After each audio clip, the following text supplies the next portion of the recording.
Castlevania Aria of Sorrow tends to live in the shadow of Symphony of the Night, but I think Aria is a better game for exploring what this genre can do.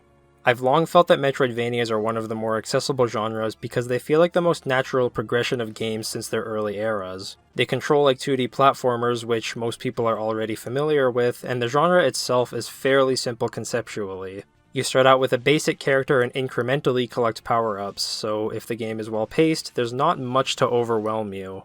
The biggest hurdle that these games usually have to clear is striking a balance between directing the player on the intended path versus allowing for non-linear progression.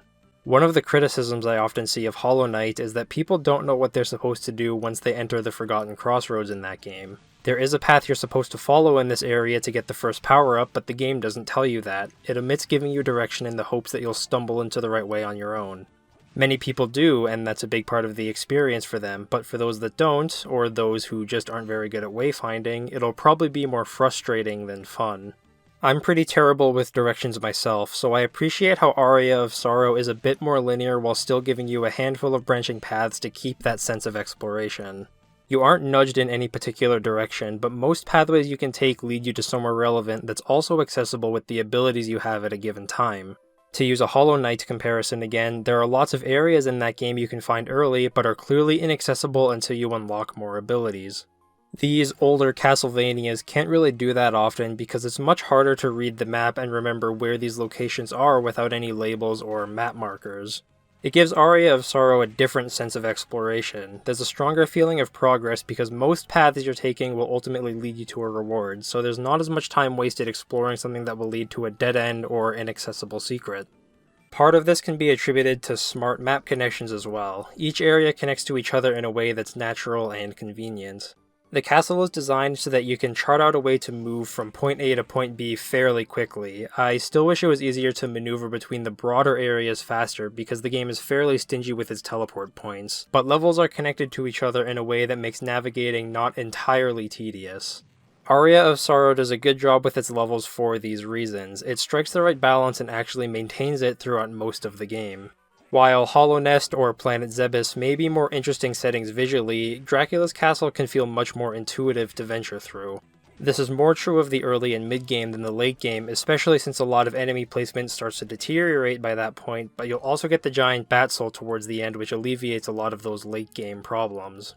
To that point, the soul system is one of the more interesting things that this game does. As a reminder, regular enemies you encounter have a chance of dropping their soul upon defeat. Each of these souls are from one of 3 categories, and one from each category can be equipped at a time. Bullet souls are offensive moves that mimic attacks the enemy could do. Guardian souls are usually movement-based or provide some kind of defensive skill, and enchanted souls grant you bonus stats or passive abilities like walking on water. I view this system as having 2 main purposes, and both of them are well served. The first is to add variety to a moveset that would otherwise be pretty limited. Each bullet and guardian soul is fairly unique in how they function, with different animations, area of effects, and so on. There are a lot of different weapons in the game, but they all handle virtually the same, with the only real differences being the arc and range of your sword swing, so the variety in the different souls makes up for these comparatively boring differences. Its second purpose is more interesting though. It's how the game uses souls as a means to give Soma more abilities that aren't directly tied to boss progression. Gaining new abilities in a Metroidvania is usually the gateway to accessing more parts of the map, so if you want to keep a progression path in mind, they have to be given out in drips. One boss gives you a dash, another gives a double jump, a wall climb, etc.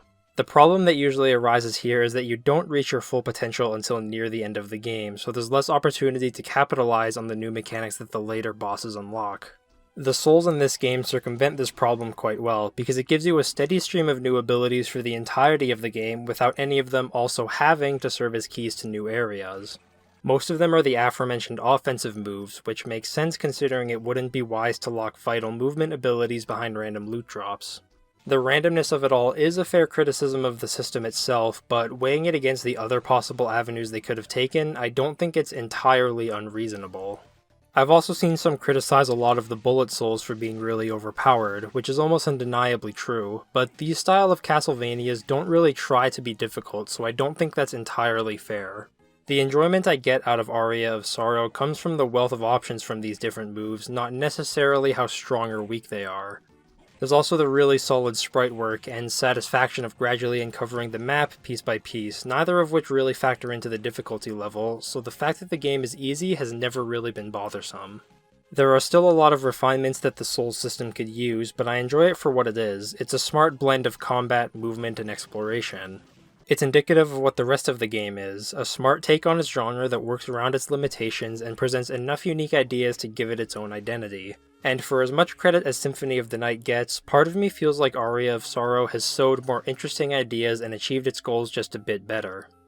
Within games, I find it pretty common for pioneers of a genre to be difficult to go back and enjoy, whether it be the antiquated mechanics or stiff controls or anything else that's a relic of old age.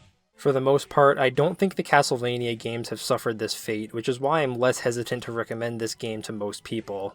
If nothing else, it serves as a good case study of what the early Metroidvanias were capable of, so for that reason alone, Aria of Sorrow is certainly worth your time.